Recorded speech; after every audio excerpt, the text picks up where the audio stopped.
Hi friends, welcome to my channel. இன்றைக்கி நம்ம சேனலில் அரைக்கீரை கடையில் எப்படி செய்கிறதுன்னு பார்ப்போம். அரைக்கீரை உடம்புக்கு அவ்வளோ நல்லதுங்க, ரொம்ப குளிர்ச்சியானதும் கூட. அதனால் அரைக்கீரை எப்படின்னா முளைக்கிற மாதிரி தான் இருக்கும். ஆனால் அரைக்கீரை சின்ன சின்னமாக இருக்கும். கீரை கொஞ்சம் வித்தியாசம் தெரியாதவங்களுக்காக சொல்கிறேன். தெரியும், எல்லாருக்குமே தெரிஞ்சிருக்கும். அதில் வந்து நம்ம கீரையை மட்டும் ரொம்ப தண்டு இல்லாமல் ஓரளவுக்கு கீரையை மட்டும் அரைஞ்சிக்கிட்டு அதை நம்ம நைஸாக கட் பண்ணி எடுத்துக்கணும். அதுக்கப்புறம் நம்ம பாசிப்பருப்பு போட்டு நம்ம கடையில் செய்ய போகிறோம். பாசிப்பருப்பை வந்து நல்லா லேசாக ஒரு சட்டி, எப்போவுமே நாங்கள் பாசிப்பருப்பு பச்சை வாடை இல்லாமல் இருக்கும், லைட்டாக ஒரு வறுத்துட்டு தண்ணி ஊற்றி கழுவி ஊற்றிட்டு மறுபடியும் இந்த நல்ல தண்ணி ஊற்றி வேக வச்சுக்கணும். அதில் வந்து நம்ம வந்து சின்ன வெங்காயம் பெரிய வெங்காயம் எது இருந்தாலும் சரி, நம்ம இதுக்கு தான் எண்ணெய் இருக்கோ அதை வந்து நம்ம நைஸாக கட் பண்ணி ஒரு கைப்பிடி அளவு சேர்த்துக்கணும்.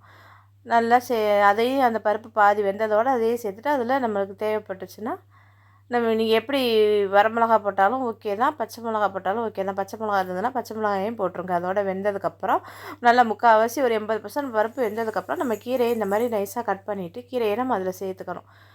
சேர்த்துக்கிட்டு நல்லா அதையும் சேர்த்து வேக விடும்போது பருப்பு கீரை எல்லாம் சேர்ந்து நல்லா வந்துடும். நல்லா வெந்து வந்துடும். நல்லா வெந்து வந்ததுக்கப்புறம் நம்ம தேவைப்பட்டால் அப்படி கூட நம்ம சாப்பிடலாம்.